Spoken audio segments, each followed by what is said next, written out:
Let's learn lots of words in the at family. When you learn them, they can help you write and read. Each one is different as they begin, but they all have at the end.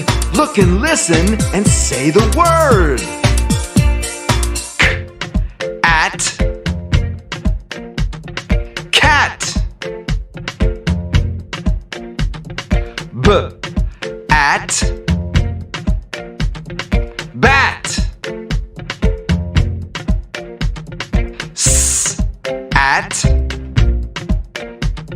Sat.